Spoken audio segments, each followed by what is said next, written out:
Hello everyone, welcome back to the channel.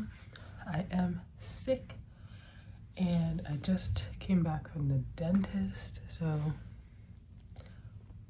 my mouth's a little numb, but it's fine. I'm happy. I'm not at work. I have the day off. So I thought, what better to do than go through some unhauls. So I just naturally had a pile of books under my bed, and I was like getting ready to put them in a little free library, and then I'm like, why don't I just film? So anyway, here we go. First off, we've got a weird situation going on with Belladonna. So I have read Belladonna, and I have not read Foxglove Mysteria. So basically, I read this and I really didn't like it.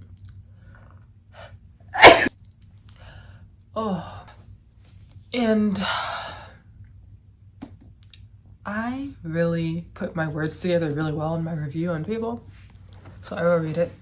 Sorry, I'm reading, but just will give you a better idea of what I thought about the book. So I said this author is very talented.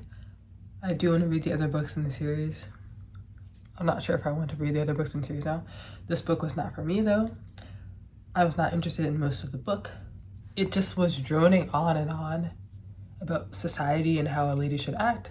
Yes, I know that was very important back then, but the story itself was just bogged down by that and not interesting. I found the romance pedophilic. So basically, this book starts out with Death looking over the main character, right? I think right after she was born. It's like, why did we need that scene? Death is watching over her as a baby. Like, we didn't need that scene. That could have been taken out. So just creepy. Why are we watching our love interest grow up from a baby? Like, ew. And then she's, how old is she? Well, she's a teenager in this book. So yeah, ageless old man is like watching a baby grow up into a teenager, and then I think they do have relations in this book that it's not described, but I think it is in this book. So yeah, I found romance really pedophilic. Did not like the romance at all, and the plot itself was not as interesting as it should have been for a book with like fantasy elements. So yeah, kind of grossed me out, but I think I'm gonna keep this book, oddly, because purple's my favorite color. So I think for now I'm gonna keep it. But I have listed Foxglove on Pango because this says Fate, the elusive brother of Death.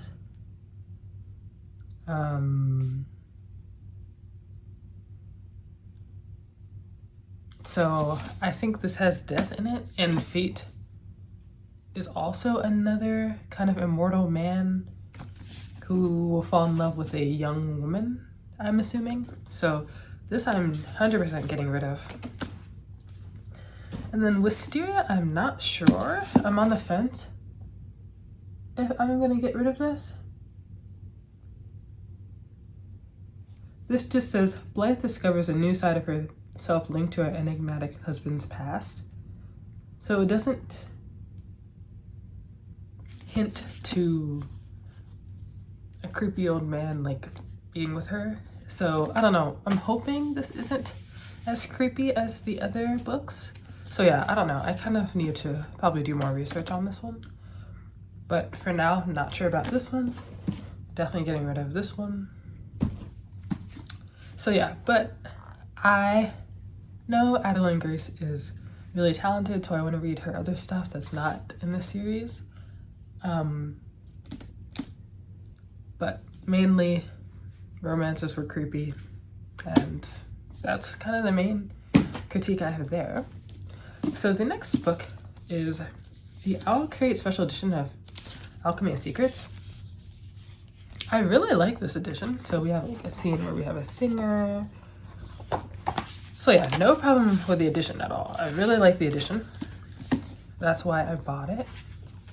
And then here are our main characters. So yeah, I really like this edition. It is like magical realism, I guess. Book that takes place in Hollywood. So yeah, I like liked it, but I'm not in love with it. So I'm like, I don't really want to keep this. I'll just sell it to someone who really loves this book. But I think Once Upon a Time, what's it called? Not Once Upon a Time. Once Upon a Broken Heart is better. And this, I might have even given this a 4-star. It is closer to a 3.75. It was good, but it just didn't blow me away. So it's on my shelf, and I'm like, why is this on my shelf? So I'm the kind of person where if I don't love a book, I just don't want it on my shelf. So yeah. So I found some reviews. This isn't gonna help me sell this book on Pango, but one person said it was underwhelming and overwhelming at the same time. It is marketed as an adult book, but it read more like a YA. And the characters were very two-dimensional, they didn't have depth. And I do agree with all of those things. So sometimes looking at reviews helps me like put words to feelings I have about books. And definitely agree with that person. But yeah, I didn't hate the book, but I just don't need to keep it. Another one that's kind of vague for me about how I feel about it is Saint, but I will definitely be getting rid of this. I got this at the dollar store for $1.25, so it was a great time. I listened to the audiobook because it's easier for me to listen to audiobooks while I'm commuting to work and while I'm at work. So my review on Fable was, I don't know why I didn't love this book more because the writing was great throughout. I thought the plot was really interesting at first, and eventually it got bogged down by all the trade talk. So it's just like every, region has like certain things that they trade, and there's a trade council, and they talk about trade routes and a lot about trade. I didn't sense much romantic chemistry between Saint and Isolde. Sorry, I'm saying that wrong. It's not that the characters needed more time together. It's when they were together, the scenes needed to be more impactful. Unfortunately, I think it's a great book, but just not for me.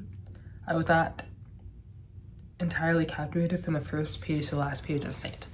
So yeah, I feel so mixed about this. It wasn't great, but it wasn't bad either. So I feel really mixed about this, but I definitely will be getting rid of it. I don't feel mixed about Holding the Reins. This book is not good. Oh my god. I think this is a playlist. It's like all, okay, it's all country music. I don't know these songs. I highlighted this book, unfortunately, so I can't sell it. So I'll put it in the little free library. This book is not good. Especially the dialogue in the bedroom is so cringy. But Paisley Hope's biggest crime is her taking things from other books. I've read like 3 things Paisley Hope has written that I have read before, which is a huge red flag.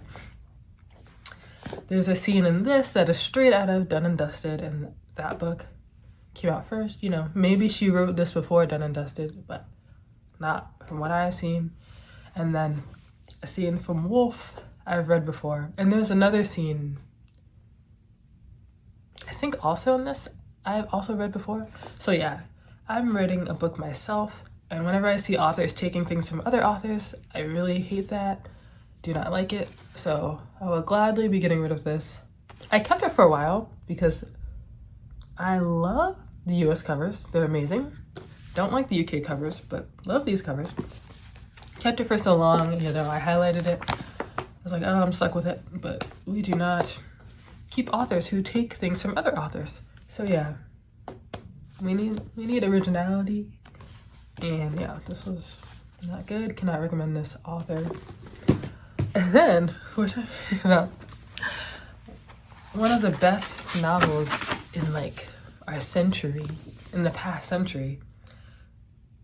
Ella Ferrante, My Brilliant Friend. It's crazy to talk about holding the reins and then this. Yeah, one of the greatest novelists of our time. So I just do not do well with books that follow characters from childhood to adulthood. I don't know, this may even go into old age. I don't know how far we follow the characters, but I do not want to follow these characters. It's just like, I'm in the childhood, obviously. I didn't get past the childhood. I DNF'd really quick.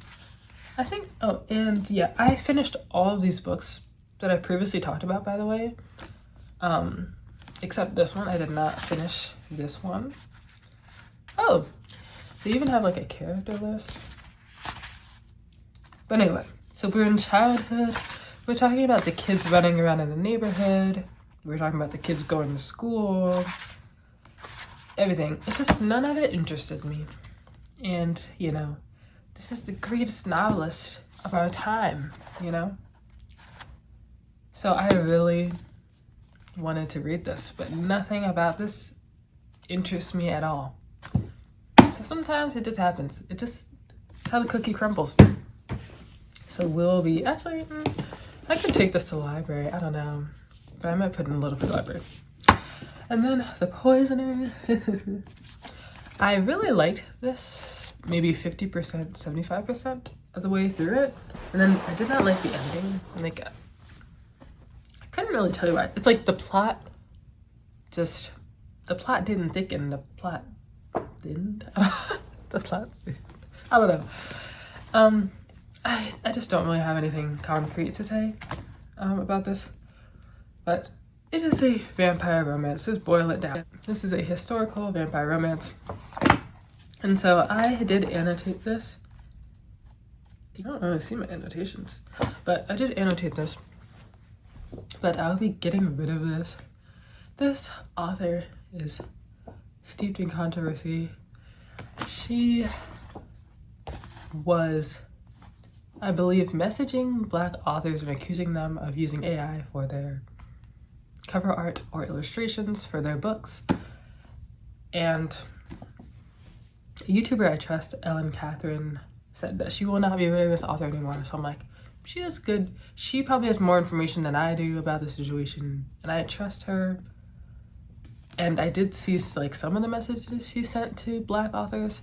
So we will be getting rid of this. It's like, it's such a weird like controversy because like I saw some of the messages, but I still don't have the full story on it. But if a YouTuber I trust like just won't read her anymore, you know, because of the controversy, that's good enough for me. This wasn't even a 5-star anyway, so bye-bye. Like, I'm not fighting to keep the book. So, here I have Tomorrow and Tomorrow and Tomorrow by Gabrielle Zevin. I DNF'd this book. So basically, this is a case of going into the book with the wrong expectations.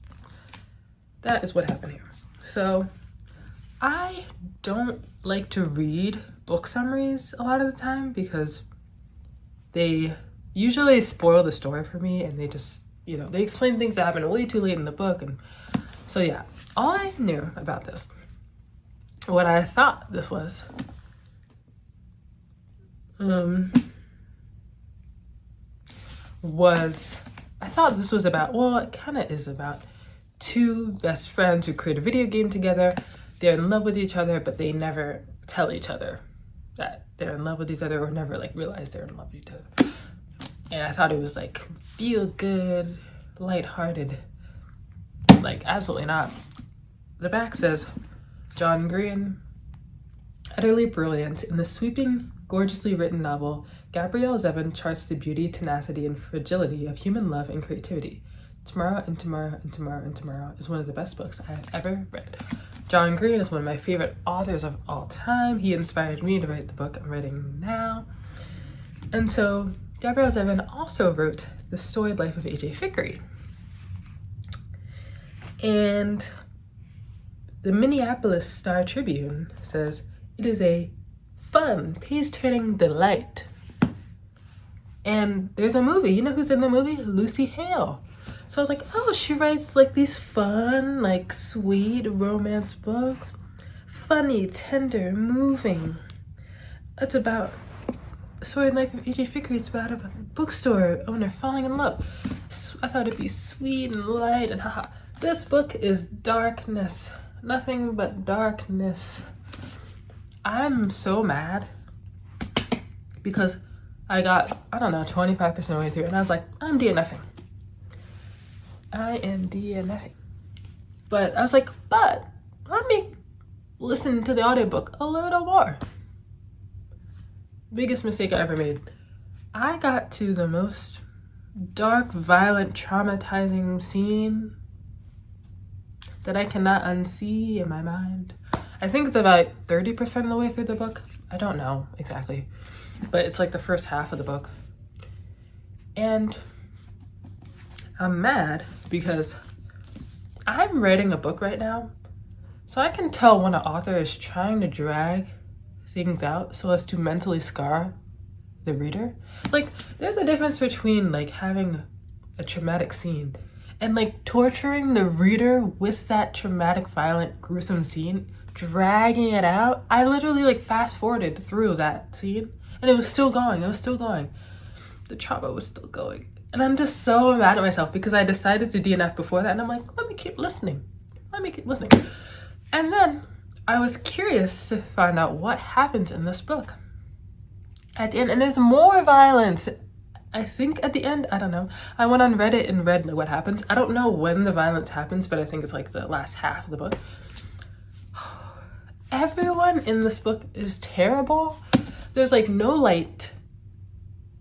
There's nothing happy in this book at all. The ending is horrible and violent.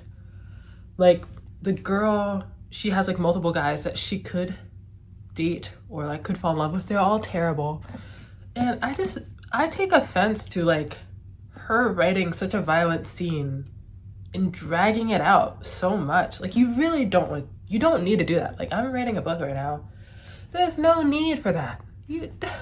There's serious, and it wasn't a violent scene with a main character, like a main character that was getting hurt. It was like a random person, and like it's just scarring for no reason. So yeah, this is like so dark. Like everyone says on the back, it's about love. Like what love? Like everything was toxic. Like in this, there was no, I thought it'd be like pure love.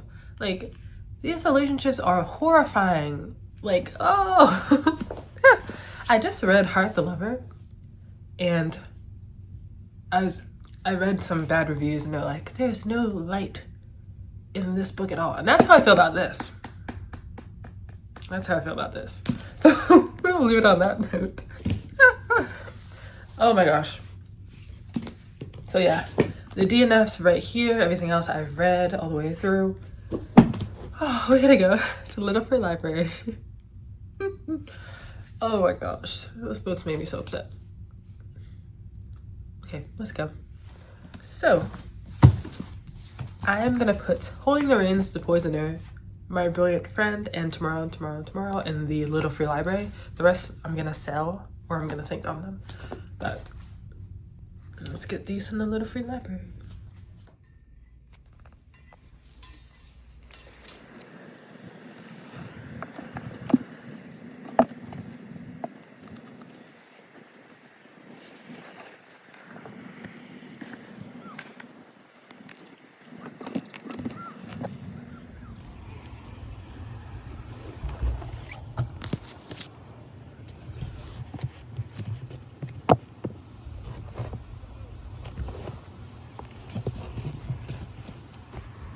Of course, I walked past the Little Free Library It's like really humid today and muggy.